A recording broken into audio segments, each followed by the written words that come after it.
3월 27일 월요일 완전히 없애주심.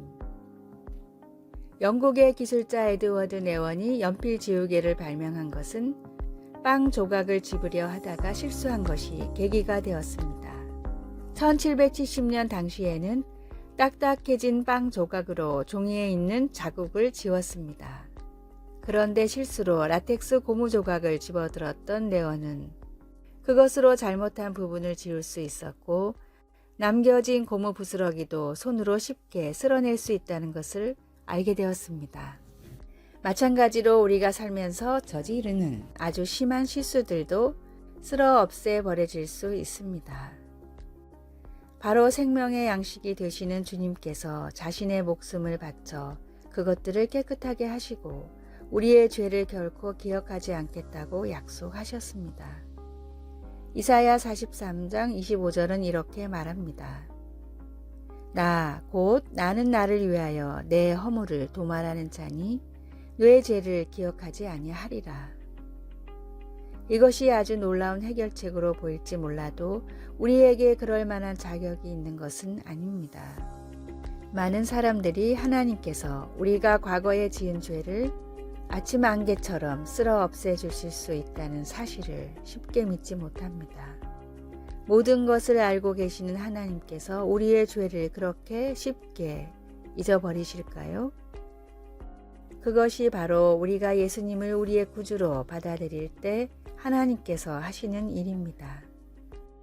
하나님 아버지께서 우리의 죄를 용서하시고 더 이상 그 죄를 기억하지 않으시겠다고 하심으로써 우리가 앞으로 자유롭게 살아갈 수 있게 하신 것입니다. 더 이상 과거의 잘못에 끌려다니지 않게 된 우리는 죄의 부스러기까지 쓸어버리고 깨끗하게 되어 지금 그리고 영원히 주님을 섬길 수 있습니다. 말씀, 내가 내 허물을 빽빽한 구름같이 내 죄를 안개같이 없이 하였으니 이사야 44장 22절. 찬송 255장 너희 죄 흉악하나. 기도, 주님 안에서 새 삶을 살 수 있도록 나의 과거를 지워주시고 묵은 죄들을 완전히 없애 주소서. 하나님의 용서가 실제한다는 것을 깨닫게 하시고 그 안에서 기쁨으로 살아가게 하소서. 아멘.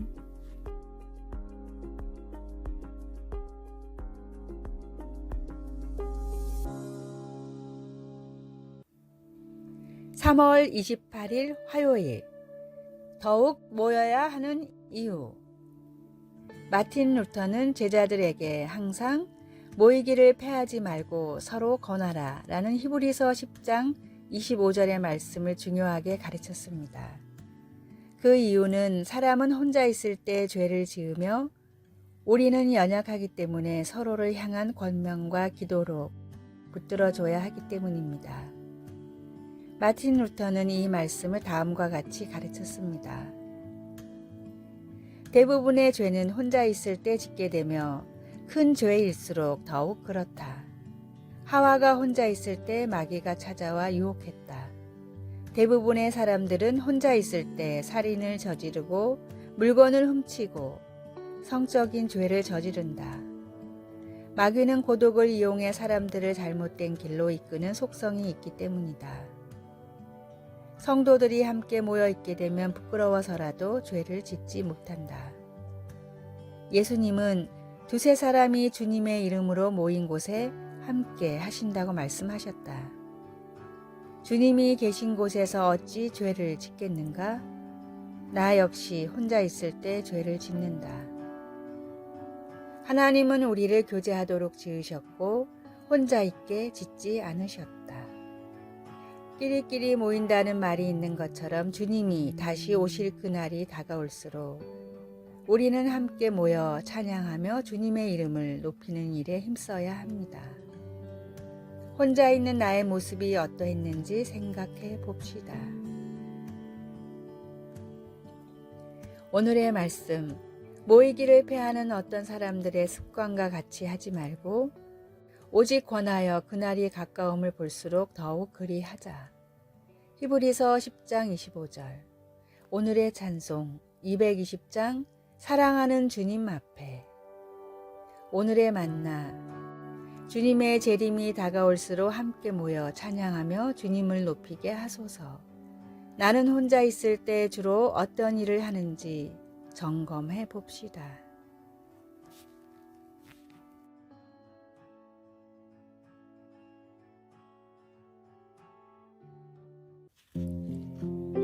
(3월 29일) 수요일.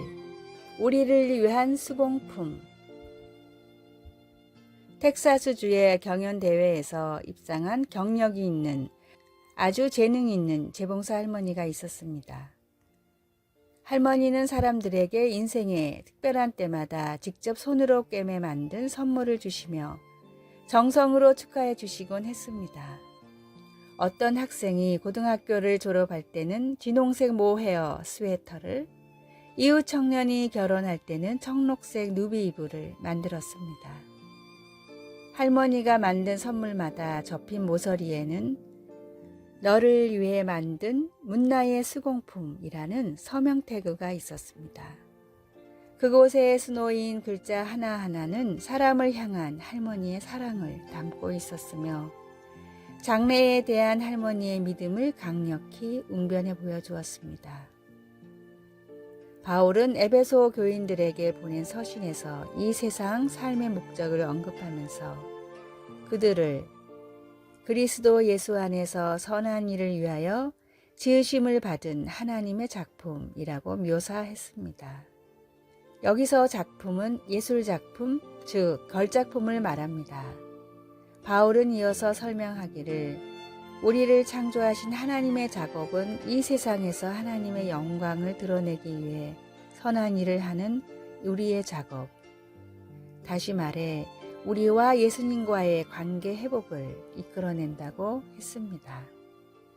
우리 자신의 선행으로는 결코 구원받을 수 없지만 하나님의 손길이 그분의 목적을 위해 우리를 작품화할 때 우리를 사용하여 다른 사람들을 하나님의 놀라운 사랑 앞으로 인도하실 수 있습니다. 문나 할머니는 이웃에 대한 사랑과 함께 이 세상에서 목적을 찾아 살기를 바라는 마음을 전해주려고 바늘에 머리를 대고 수공품들을 만들었습니다. 그리고 하나님은 우리가 스스로 하나님을 체험하고 그분의 작품을 다른 사람들에게 보여줄 수 있도록 손가락으로 우리의 하루하루를 빚으시며 우리의 가슴에 자신의 사랑과 목적을 수놓으십니다. 말씀. 우리는 그가 만드신 바라 그리스도 예수 안에서 선한 일을 위하여 지으심을 받은 자니 하나님이 전에 예비하사 우리로 그 가운데서 행하게 하려 하심이니라. 에베소서 2장 10절. 찬송 454장 주와 같이 되기를. 기도. 하나님 아버지, 저를 손수 만들어 주시니 감사합니다. 하나님 아버지를 세상에 알릴 수 있도록 도와주소서. 예수님의 이름으로 기도드립니다. 아멘.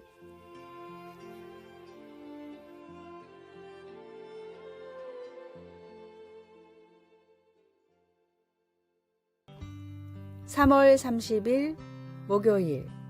스트레스 극복의 비결. 헝가리의 레분비학자 한스 셸리어는 스트레스의 존재를 세계 최초로 밝혀냈습니다. 그 공로로 비록 수상은 못했지만 노벨 생리학상 후보에 17번이나 올랐고 하버드 대학교 의대와 존스 홉킨스 대학 등을 거치며 레분비학의 대가로 인정받았습니다. 한스 셸리에 교수는 노년에는 세계를 돌아다니며 의사들을 대상으로 스트레스에 대한 강의를 했습니다. 강의가 끝난 뒤 가진 질의응답 시간에 셸리에 교수가 가장 많이 받은 질문은 스트레스를 어떻게 극복하는가 였습니다. 셸리에 교수는 언제나 단 한마디로 대답했습니다. 감사하십시오. 셸리에 교수가 밝혀낸 스트레스의 원인은 다음과 같았습니다. 끊임없이 변하는 환경에 성공적으로 적응하지 못할 때 스트레스가 찾아옵니다. 변화에 긍정적으로 적응한다면 행복이 찾아옵니다. 그러므로 스트레스로 인한 불행과 질병을 피하는 가장 효과적인 방법은 감사입니다. 생각대로 되지 않는다 해도, 잠시 이해할 수 없는 일들이 일어난다 해도 주님이 모든 삶을 책임지고 계시기에 언제나 감사할 수 있습니다. 마음이 불안하고 삶이 위태하다고 느껴지더라도 우리를 푸른 초장으로 인도하고 계시는 주님이심을 의심하지 말고 감사하십시오. 오늘의 말씀, 우리 주 예수 그리스도로 말미암아 우리에게 이김을 주시는 하나님께 감사하노니. 고린도전서 15장 57절. 오늘의 찬송 428장 내 영혼의 햇빛 비치니. 오늘의 만나. 모든 일에 주님께 감사하는 고백을 드리며 살아가게 하소서. 나를 힘들게 하는 일들을 통해서도 주님께 감사합시다.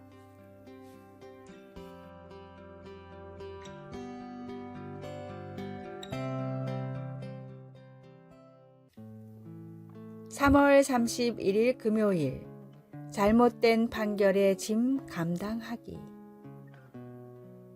2018년 1월 30일 유죄 판결을 받고 거의 38년 동안 감옥에 갇혀 있던 말콤 알렉산더가 석방되어 자유의 몸이 되었습니다. 그동안 비참하리만큼 불공정했던 수많은 재판 과정에서 알렉산더는 지속적으로 자신의 무죄를 주장해 왔으나 마침내 DNA 증거로 인해 무죄임이 밝혀진 것입니다. 무능한 변호사, 부당한 증거들, 의심스러운 수사 방법 등이 모두 어우러져 이 죄 없는 사람을 거의 40년 동안 감옥에 가두었습니다. 마침내 석방되었을 때 알렉산더는 대단한 기품을 보여주었습니다. 화를 내다니요. 화를 내기에는 시간이 별로 없습니다. 만약 38년의 인생을 부당하게 도둑맞고 우리의 명예가 땅에 떨어졌다면 우리는 화내고 분노할 만합니다. 비록 알렉산더가 자신에게 주어진 잘못된 판결의 짐을 감당하며 오랜 세월을 가슴 아프게 지내야 했지만 그는 악으로 말미암아 무너지지 않았습니다. 자신의 힘을 복수하는 데 사용하지 않고 베드로가 가르쳐준 삶의 태도를 보여준 것입니다. 악을 악으로, 욕을 욕으로 갚지 말고. 성경은 여기에서 한 걸음 더 나아갑니다. 베드로 사도는 우리에게 복수하려 하기보다는 복을 빌어야 한다고 말합니다. 우리에게 부당한 잘못을 저지른 사람들을 용서하고 그들이 잘 되기를 바라는 데까지 나아가야 합니다. 그들의 악한 행동을 규탄하지 말고 하나님의 말할 수 없이 놀라운 자비를 가지고 그들을 만나야 합니다. 예수님은 십자가에서 우리의 죄짐을 지셨습니다. 그로 말미암아 우리가 은혜를 받았으니 그 은혜를 다른 사람들에게, 심지어 우리에게 잘못한 사람들에게까지 베풀 수 있어야 합니다. 말씀. 악을 악으로, 욕을 욕으로 갚지 말고 도리어 복을 빌라. 이를 위하여 너희가 부르심을 받았으니 이는 복을 이어받게 하려 하심이라. 베드로전서 3장 9절. 찬송 366장 어두운 내 눈 밝히사. 기도. 우리에게 상처 준 사람도 우리가 받은 만큼 상처를 받아야 한다는 생각을 버리기가 쉽지 않습니다. 주님의 자비와 은혜로 살아갈 수 있도록 도와주소서. 아멘.